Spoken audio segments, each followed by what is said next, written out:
Compassionate people want to fix it or make it better. When someone cries, what do? We offer a tissue to wipe away the tears or tender sentiment in hopes of a smile. I often hear stories of those in despair feel utterly alone and misunderstood. Let me tell you one of the things about me. I have been misunderstood most of my life, except the people that really know me. And in my book, He Rescues Me, I talk about some of those people that just misunderstood me, but thank God that God showed himself through me, and they became believers. And those stories are in the book. So you don't say that, or you don't say, well, somebody tell you if she's young, well, at least you're not old. You will find someone. You see, you're not wanting to hear that. She thought telling her well-meaning, she was sympathetic. She really needed someone to show her love and understanding. It could be worse. At least you didn't have any children with him. See, those are the things that we think that are right, and they're wrong. I'm sorry you feel that way. But they can feel it that you do not really care. See, we know when somebody is sincere and they're really, like when you're talking to somebody and they're really listening and they really care, you know it. But when you're talking to somebody and they look this way and they look that way, or they're not really paying attention, they don't care. I don't care how you feel. Your reality is wrong, or worse, your experience is stupid. You shouldn't feel that way. I had someone tell me that one time.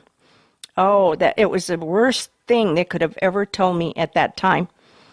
It also communicates that a person's emotional experience is not a valid one. The truth is, you have no authority to decide how a person should or should not feel.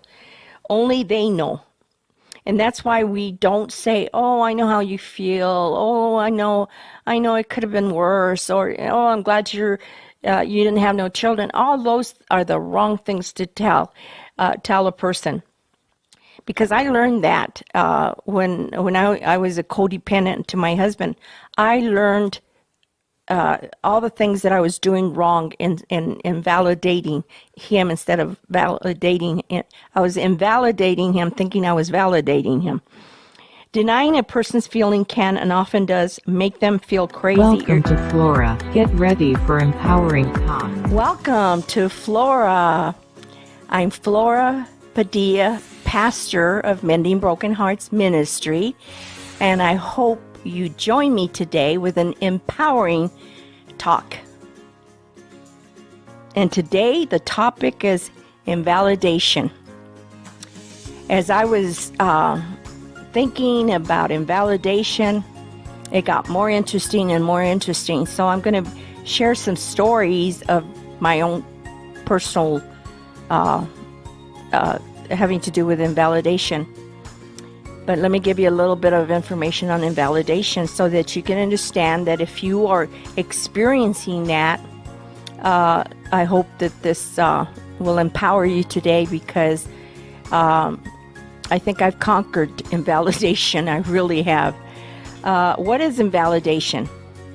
Invalidation is the process of denying, rejecting, or dismissing someone's feelings. Invalidation sends the message that a person's opinion, emotional experience is wrong or unimportant and unacceptable. So what I'm going to try to do is give you the difference between validation and invalidation. I was a landlord for the church. That is another job I had to handle without pay, of course. But everything that I do it unto God, and God blesses me. That's why I find it hard to believe that people have a hard time, because I've done a lot of things in my life without pay. Anyway, we had a church house and a studio that we would rent, and that money would go towards the church. So I never did like the job of being a landlord. I just, to be honest with you, I despise being a landlord. But I didn't have a choice because we needed the finances for the church. I think in 20 years, the church had maybe 4 good renters. The rest were very stressful. And if you have been a landlord, you understand what I'm talking about. You can relate to me. But anyway, I would have to take care of all the problems that took place in, well, the whole facility. And then there was a leak at the church house, so I called a company to come fix the leak. So they came, and I had a discussion with them. I said, we have a budget in our church, so I'm going to suggest this to you, but I'd rather you do it because you're a professional and you can probably find it faster than I know. And I said, but I would go through the kitchen because there's new plumbing in the kitchen, and I would go through the kitchen to look for that leak. So that's what I suggested, and I said, well, you go ahead and do it according to how you want to do it, but please consider the cost because we have a budget. So anyway, they landed out going through the bottom of the house, and they couldn't get in because it's an old house, so they couldn't get in. So they landed out going through the kitchen as I had suggested to them.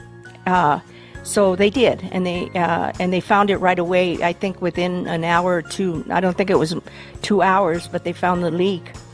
So when they gave me the bill, it was ridiculous, and I thought that's not going to fit the budget. So I had to, and I had documented everything, taken pictures, and did everything to prove my point that the charge was ridiculous. So I decided to meet with the owner of the company to negotiate the price. So I went to meet with the owner, and he had a lady there as a witness. I didn't have a witness. I went by myself.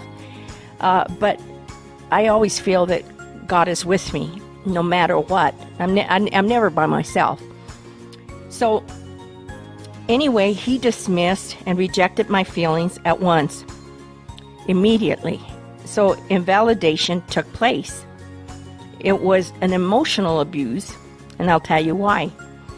I thought I was sharing with him that I wrote a book and thought maybe he'd want to buy one, or I told him about the ministry, and I thought maybe he'd want to donate towards the ministry. That was the reason why I mentioned it. He invalidated me when I mentioned I had written a book.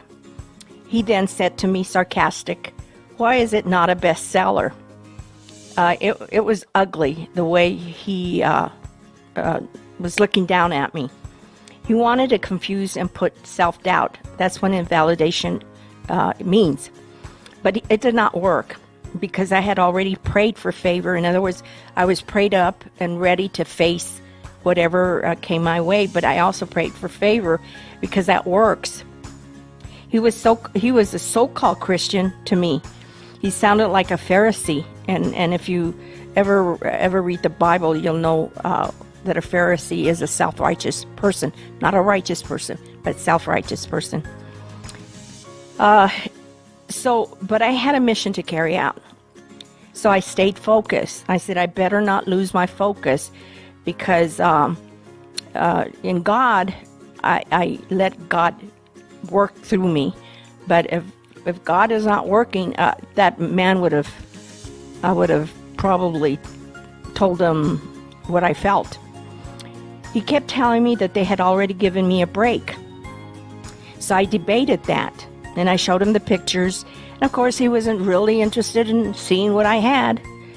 I explained that they would have done it through the kitchen plumbing if it would have probably taken less than 2 hours. He was trying to manipulate me by saying, I have not heard of your ministry. There it goes again, invalidating me again, just putting me down.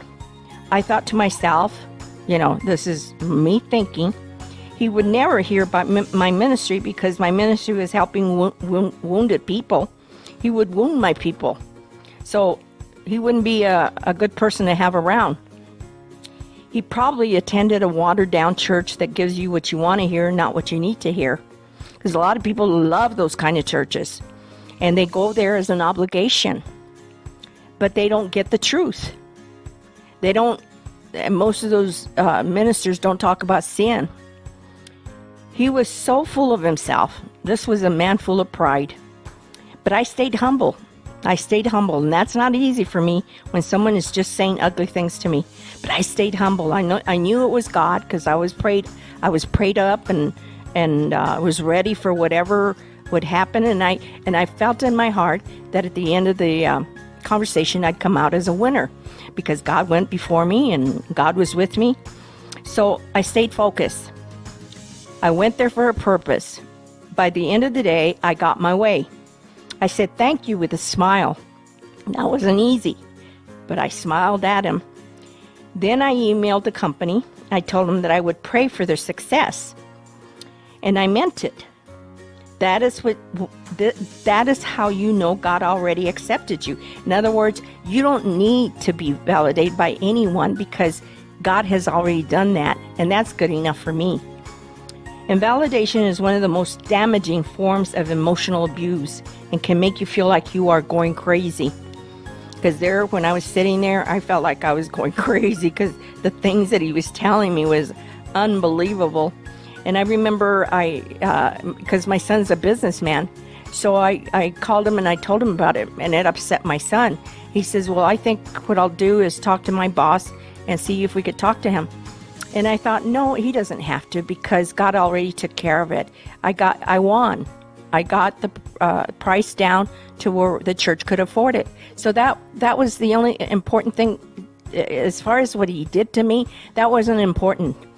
Another example that I experienced in validation was selling my book. Okay, and I'm not going to mention the Christian store because I don't feel led to do it. But there's a Christian store that I have been shopping there for 20 years. And so my first book, this book here, I went in and I asked them if I could sell it in consignment, and they said okay. So this book got sold there. Okay, so I went there to ask if I could sell this book here and on consignment, which I had already been able to sell this one. So I asked for the owner, and maybe that was a mistake I made. I should have just asked for a supervisor. I asked for the owner if he would allow me to sell my book in his store. Then he asked me questions. He was asking me all kinds of questions, which I thought was kind of strange. Then he asked me if I was a pastor. And I said, yes, I am. He then replied, I will not allow you to sell your books in my store. I then replied, you have before. He then replied, I do not believe in women pastors. You do preach to the men. And I said, yeah, I've been going to the men's prison for over 35 years, and my church has men, and I counsel men. And he was so totally against that he even got upset when I was talking to him about that. I was shocked. I really was. But that was invalidation. I later called to see if they carried Pastor Paula White's books or Joyce Meyer's books, and they did.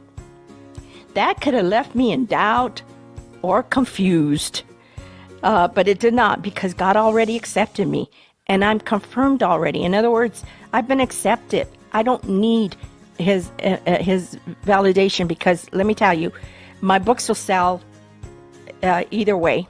They sell at Amazon. They sell at different places. So and God is in control of that anyway. And the reason I write books is because I want to inspire people and empower people and give them tools that they might need in their lives. And you know, the overcomers against all odds. Me and my children were able to overcome a lot of stuff. And there's some stories there. My son wrote his story. My daughter wrote the story. Very, very, very short. But at least they're overcomers. And they're good for their community. In other words, they're productive children. And then when I wrote this one, at that time that I was hearing a lot of domestic violence happening, and I thought, well, this is a good time for this book to be out.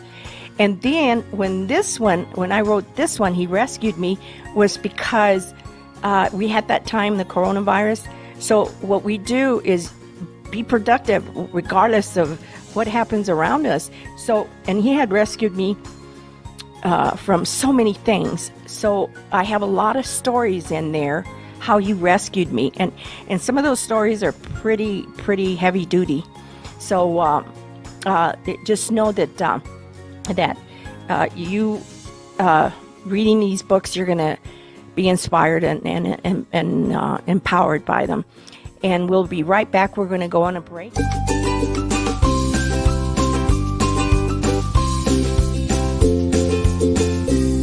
Welcome back to Flora, and I'm going to empower you with a great talk. We're going to finish off on invalidation.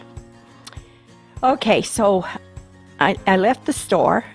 The man tells me he's not going to sell my books in his store because I'm a pastor, and I pastor to men and mentor men and help men in the prison.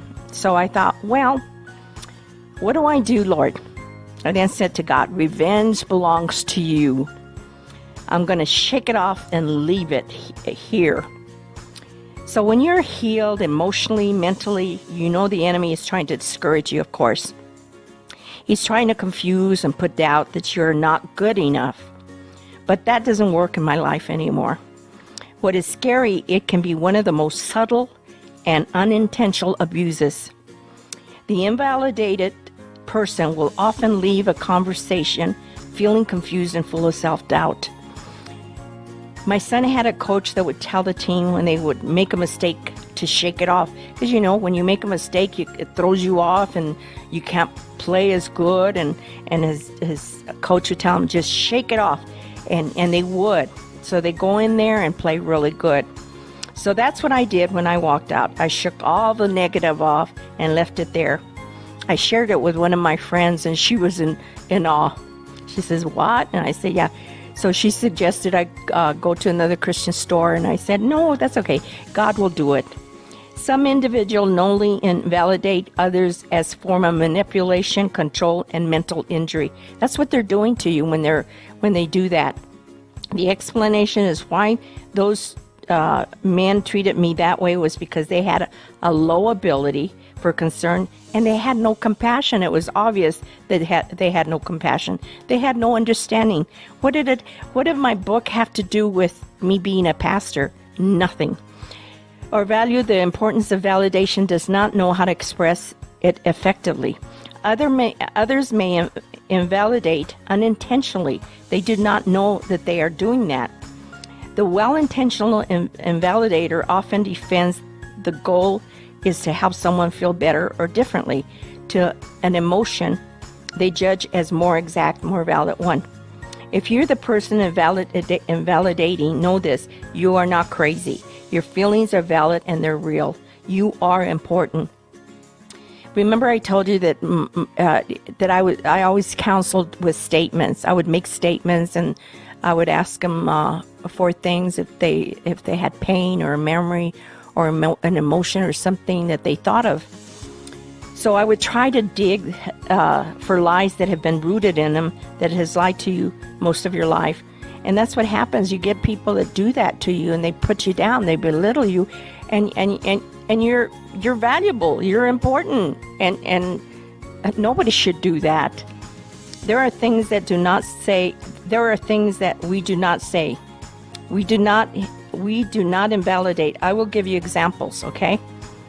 Like for instance, let's say someone is getting divorced and they come to you and they ask you, they just want to share with you, and they're just telling you that all their emotions and their feelings and everything. And you go, well, at least it could be worse. That's not the right thing to tell them. Compassionate people want to fix it or make it better. When someone cries, what do? We offer a tissue to wipe away the tears or tender sentiment in hopes of a smile. I often hear stories of those in despair feel utterly alone and misunderstood. Let me tell you one of the things about me. I have been misunderstood most of my life, except the people that really know me. And in my book, He Rescues Me, I talk about some of those people that just misunderstood me, but thank God that God showed himself through me, and they became believers. And those stories are in the book. So you don't say that, or you don't say, well, somebody tell you if she's young, well, at least you're not old. You will find someone. You see, you're not wanting to hear that. She thought telling her well-meaning, she was sympathetic. She really needed someone to show her love and understanding. It could be worse. At least you didn't have any children with him. See, those are the things that we think that are right, and they're wrong. I'm sorry you feel that way. But they can feel it that you do not really care. See, we know when somebody is sincere and they're really, like when you're talking to somebody and they're really listening and they really care, you know it. But when you're talking to somebody and they look this way and they look that way, or they're not really paying attention, they don't care. I don't care how you feel. Your reality is wrong, or worse, your experience is stupid. You shouldn't feel that way. I had someone tell me that one time. Oh, that it was the worst thing they could have ever told me at that time. It also communicates that a person's emotional experience is not a valid one. The truth is, you have no authority to decide how a person should or should not feel. Only they know. And that's why we don't say, oh, I know how you feel. Oh, I know it could have been worse. Or, oh, I'm glad you didn't have no children. All those are the wrong things to tell a person. Because I learned that when I was a codependent to my husband. I learned all the things that I was doing wrong in validating him instead of validating him. I was invalidating him, thinking I was validating him. Denying a person's feeling can and often does make them feel crazy, invisible, and small. The list of examples went on and on. Don't think about it. Just get on with it. In other words, imagine you have spent a large amount of time writing books. You have worked really hard. You are confident that you have achieved the necessary level, the best you know. Just a few days before the book is ready, you're told you have to do something that you thought they were supposed to do. So you get frustrated, and deflation might describe a few feelings subsequent to the situation. Assuming you're not completely unreasonable, it is unlikely that you will tell yourself, don't think about it, just get on with it. Regarding emotions, people tell themselves and others all the time to dismiss a feeling and to just get on with it. I remember that's one of the things that I told you last week when I was talking about domestic violence, is that I used to tell my kids, we got people to meet and places to go and things to do. But I also used to tell them, we'll take the time to get healed, because I knew healing was important even then. I knew that we needed to be healed to be productive, even though we were, but not to the fullness. And God wants fullness in us to achieve whatever we're hoping to achieve. Certainly there are situations when we need to set our feelings aside so we can carry out what we are doing. And that was the best example that I gave you. In other words, we didn't have time to feel sorry for ourselves. So we had to just keep on keeping on. Like I did with those two men. However, I'm referring to the times when feelings are harmful and they're stuffed and they're brushed aside and suppressed. We must not allow that in our life. When we make something smaller than it is, play down or deny our feelings, we cause the emotions to grow. In other words, they're not going to go away. Believe me, those emotions will find a way to be expressed. The results are panic attacks, emotional eating, drugs, alcohol, and etc. This is how we express our emotions. Or someone tells you, I'm not having this discussion. One of the things that I cannot tolerate to this day, and thank God I don't have to, but is silent treatment. Like when you're in the middle of a conversation or you're in the middle of a disagreement or something, I just can't handle the person say, well, we're not going to have a discussion right now. And they leave the room and ignore phone calls or texts, and they're rolling their eyes. Oh, I just cannot see that, because I always feel that there's a solution to every disagreement. Not to allow your voice to be heard. That's the worst thing that anybody can do to anybody, and they're trying to do that to the Christians because they think are right, especially when we disagree with it. We can disagree to agree, but we must resist this urge no matter how self-righteous we feel in the circumstances. Remember, validation does not mean we agree with another's opinion. Validation is having the ability to allow another person's emotional state a space to exist, and it can start with simply being present and listening. Validation, it says, I hear you. And this is important. This language is important, very important, because you'll be able to communicate better, get along better with people. You can say, I hear you. I see you. I get it. I care about your feelings. It's important that we cannot overstate and let them know. And then I'll give you some more examples. If you're looking for confirm someone in your life, try out one of these statements and questions. Thank you. I'm so happy that you're in my life. I believe in you. I love it when I believe in us. We're going to get through this. Tell me more about your problem. How are you feeling today? I'm sorry that I hurt you. Help me to understand what you are thinking. I did not know what I would do without you. You're having a sad, tough, bad day. Thank you for being wonderfully you. What happens is you avoid asking what is wrong. We should never say, what is wrong? We should always sympathize with and have compassion. Our family sticks together. It makes sense that you feel. Those are statements. It makes sense that you think, and then you add whatever you want. I want to hear about your morning, afternoon, your day. People want you to be interested in their feelings, interested in them, and to care, and to show that you care. I have noticed that you might say that. I wonder if I need your help with whatever. Thank you for being someone I can trust. What do you need from me right now? It meant a lot to me when you just add whatever you want. What you're thinking, feeling is normal. In other words, you don't put them down, ever. How can I help? I value your ability to do this. I believe we can figure this out together. I'm proud of you. Will you forgive me? So these are statements. I love you. Can I get your opinion on whatever you're talking about? And you can say, you are right. You were right. It's that type of, it's that the two of us against the world. Your emotions make sense. I feel the same way. So it makes sense that you feel validated.